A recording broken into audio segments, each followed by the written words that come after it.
दोस्तों, कल एक मित्र से बात हो रही थी जो डिस्कस कर रहा था अपने पुराने दिनों के बारे में। और अपना एक घटनाक्रम उसने बताया कि कैसे वो ट्रेन में जा रहा था और एक बुज़ुर्ग से उसकी बात हुई थी। तो उस बुज़ुर्ग का ये कहना था कि आने वाले समय में ऐसी टेक्नोलॉजी आ जाएगी कि हम चलते हुए किसी से भी बात कर पाएंगे। हमें डायल करने की ज़रूरत नहीं रहेगी, जैसे फ़ोन उस टाइम घरों में लगे हुए थे। ये बात है 1970s की। और आज सही में वो टेक्नोलॉजी पॉसिबल हो पाई है। आज हम जिन डिवाइसेस से बात कर पाते हैं, इवन वीडियो चैट कर पाते हैं, और करोड़ों किलोमीटर दूर कोई बैठा हुआ है, यहाँ से हम अमेरिका में बैठ के बात कर सकते हैं। तो हम इन्फॉर्मेशंस को कहीं पे भी पहुंचा सकते हैं एक डिवाइस के माध्यम से, जैसे आज की डेट में हम मोबाइल के नाम से जानते हैं। 1970 से लेकर 2023 तक का समय बहुत ज़्यादा टेक्नोलॉजिकल एडवांसमेंट का हुआ है। आज उसी कड़ी में हम बात करने वाले हैं एक रीसेंट डेवलपमेंट के बारे में, जो कि है ओपन एआई। तो अगर मैं शुरू करता हूँ दोस्तों, तो सबसे पहली चीज़ जो इसके साथ में हुई, चैट जीपीटी आज की टाइम में बहुत ज़्यादा पॉपुलर है। ऐसा कहते हैं कि 2023 में लॉन्च होने के बाद में उसने सिर्फ एक महीने में अपने 10 मिलियन सब्सक्राइबर्स पूरे कर लिए थे, जिसे पूरा करने में फेसबुक और इंस्टाग्राम को तकरीबन 6 से 7 महीने का समय लगा था। तो आर्टिफिशियल इंटेलिजेंस क्या है, चैट जीपीटी क्या है, इसके बारे में आज हम बात करने वाले हैं। तो सबसे पहली बात जो है जनरेटिव एआई की। What is generative AI? Chat GPT की फुल फॉर्म है जनरेटिव प्री ट्रेन ट्रांसफॉर्मर। इसका मतलब वो ऑलरेडी ट्रेंड है, उसके पास में ऑलरेडी बहुत सारी इन्फॉर्मेशंस है जिनको वो इंटरप्रेट करता है आपको जो सूचना चाहिए उसके अनुसार। तो वो आपको एक तरीके से बहुत सारी सूचनाएं जो कि ऑलरेडी मार्केट में अवेलेबल हैं, उनका एक डेटाबेस बनाता है और आपको प्रेजेंट करके दिखाता है।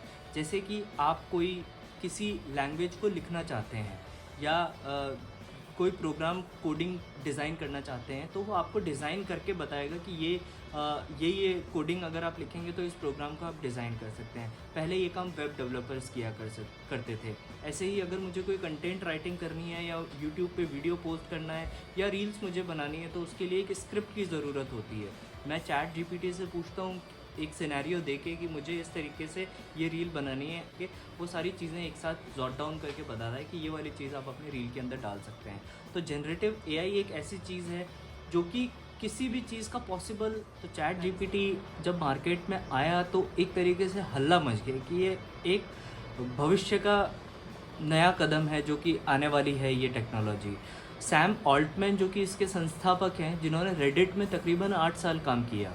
चैट जीपीटी एक ओपन एआई प्लेटफॉर्म या सोर्स है जिसको फंड किया है माइक्रोसॉफ्ट ने, बिल गेट्स ने और माइक्रोसॉफ्ट ने। इसके अलावा अमेज़न ने भी इसमें पैसा लगाया है।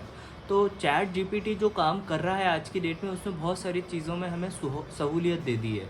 जैसे कि आपको कोई स्क्रिप्ट लिखनी है तो आप इजीली लिख सकते हैं। मेडिकल एंड डिवाइस क्षेत्र में इसका बहुत बड़ी इंपॉर्टेंस और रोल है। जैसा कि ऐसा बताया जाता है कि आने वाले टाइम में एक डिवाइस हो जाएगी जिसे आप हाथ पे पहनेंगे, चिप के रूप में आपके शरीर में फिट कर दी जाएगी।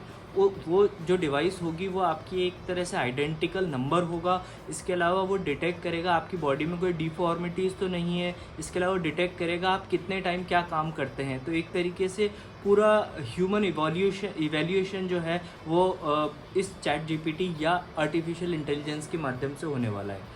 तो रिसेंटली आपने एक वेब सीरीज़ देखी होगी जिसका नाम है असुर, जिसमें यही चीज़ दिखाई गई है कि वो ह्यूमन पैटर्न्स को रिकॉर्ड करते हैं।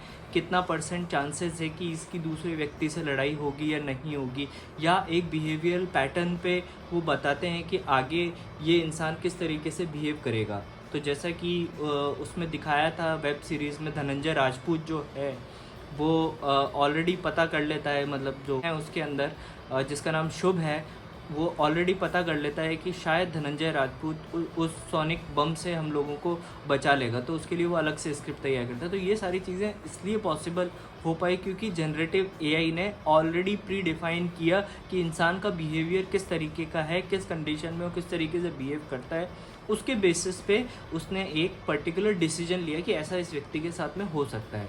तो आर्टिफिशियल इंटेलिजेंस जो है ह्यूमन लाइफ को डिफ़ाइन करने वाली है आने वाले टाइम में। आपने एक मूवी और देखी होगी, था मेज़ रनर।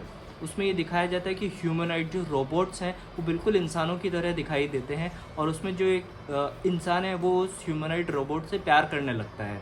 तो उसमें होता ये है कि जो ह्यूमनॉइड रोबोट लड़की है वो कंसीव करने में भी पॉसिबल, मतलब बच्चा भी पैदा कर सकती है। इस तरीके की इंटेलिजेंस डेवलप हो गई है। और ऐसा बताया गया है उस मूवी में कि जो ह्यूमनॉइड रोबोट्स हैं वो इंसानों से ज़्यादा इंसानियत रखते हैं। तो शायद ऐसा हो सकता है आने वाले टाइम में कि जो रोबोट्स हैं वही सारी चीज़ों की देखभाल करेंगे, वही सारी चीज़ों पे राज करेंगे। उस टाइम में बुद्धिमत्ता, जो इंटेलिजेंस जिसे हम कहते हैं ह्यूमन इंटेलिजेंस, इस टाइम पे क्या काम करना चाहिए, क्या नहीं करना चाहिए, एक स्वविवेक होता है, एक बुद्धिमत्ता होती है कि भाई अगर मैं आग में हाथ डालूंगा तो मेरा हाथ जल जाएगा। पर हो सकता है कि आर्टिफिशियल इंटेलिजेंस आने के बाद में वो रोबोट्स या ह्यूमनॉइड इतने ज़्यादा स्ट्रांग हो कि वो आग में हाथ भी डालेगा तो वो जलेगा नहीं। तो इस तरीके की जो चीज़ें आ रही हैं आजकल मार्केट में वो इम्पैक्ट करने वाली है ह्यूमन लाइफ को। ऐसा कहा जाता है कि बहुत सारी जॉब्स हैं जो आने वाले टाइम में ख़त्म हो जाएंगी, जैसे स्क्रिप्ट राइटिंग हो गई, न्यूज़ एंकरिंग हो गई, कुछ नई इन्फॉर्मेशन अगर आपको जाननी है तो वो सारी चीज़ें चैट जीपीटी पे आप जैसे ही स्क्रॉल करेंगे, जैसे ही उसको एक आदेश देंगे कि मुझे इसके बारे में जानना है तो इन्फॉर्मेशन बता देगा। अगर आप भविष्य देखें इन सारी चीज़ों का तो मुझे लगता है कि टेक्नोलॉजिकल एडवांसमेंट बहुत ज़्यादा अच्छे होने वाले हैं ह्यूमन काइंड्स के लिए। जो सबसे अच्छी चीज़ मुझे लगी वो मेडिसिन्स के क्षेत्र में है। जैसा कि नई मेडिसिन्स या मॉलिक्यूल्स इवैल्यूएट हो रहे हैं, अगर आप ऑर्गेनिक केमिस्ट्री पढ़ेंगे तो नए नए कंपाउंड्स जो होते हैं उससे पता चलता है कि ये नया कंपाउंड शरीर के लिए कितना फ़ायदेमंद है और कितना हानिकारक है। तो टॉक्सिकोलॉजिकल रिपोर्ट होती है वो हमको आर्टिफिशियल इंटेलिजेंस के माध्यम से कि भैया ये चीज़ टॉक्सिसिटी करेगी तो इसे हमें नहीं लेना है। तो नए नए मॉलिक्यूल्स और इनोवेशन, ये सारी चीज़ें आने वाले टाइम में पॉसिबल होगी। और जो सबसे अच्छी चीज़ मुझे लगती है वो ये है कि मेडिकल इमेजिंग के क्षेत्र में बहुत ज़्यादा इसका यूज़ होने वाला है।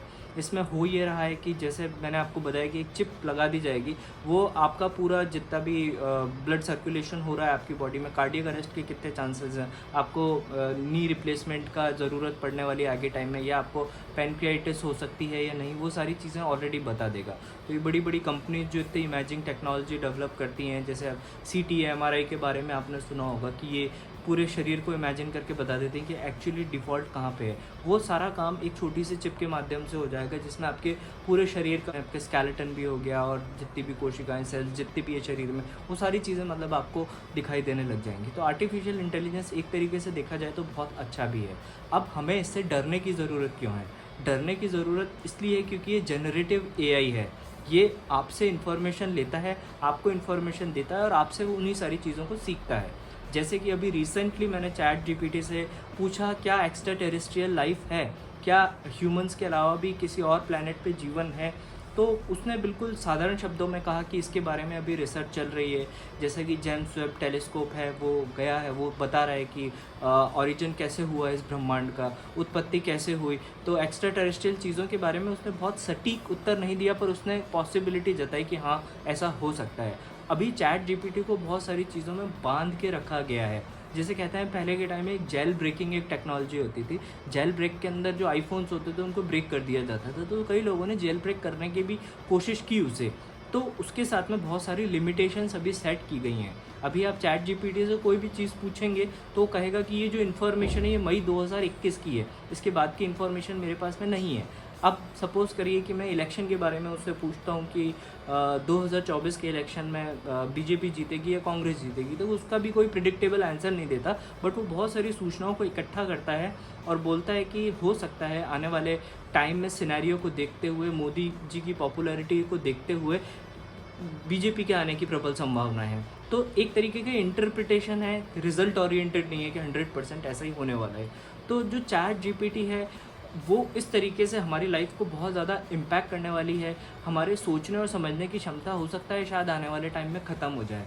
उसका रीज़न ये है कि जैसे मुझे कोई भी इन्फॉर्मेशन चाहिए, कि प्रबल संभावनाएं हैं कि हमारा जो ब्रेन है वो डंब होने लग जाएगा, हम पूरी तरीके से टेक्नोलॉजी पे डिपेंडेंट हो जाएंगे। तो जिस तरीके से पॉसिबिलिटीज़ पॉजिटिव साइड भी हैं तो उनकी नेगेटिव साइड भी हैं।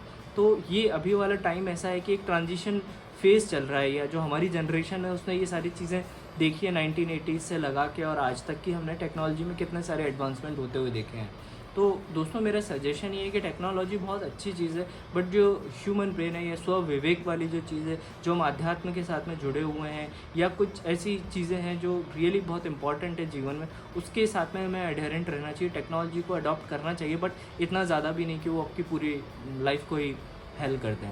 तो आगे हम और बात करेंगे इस बारे में। आज की वीडियो में इतना ही। अगर आपको पसंद आया हो तो लाइक करें, शेयर करें, सब्सक्राइब करें।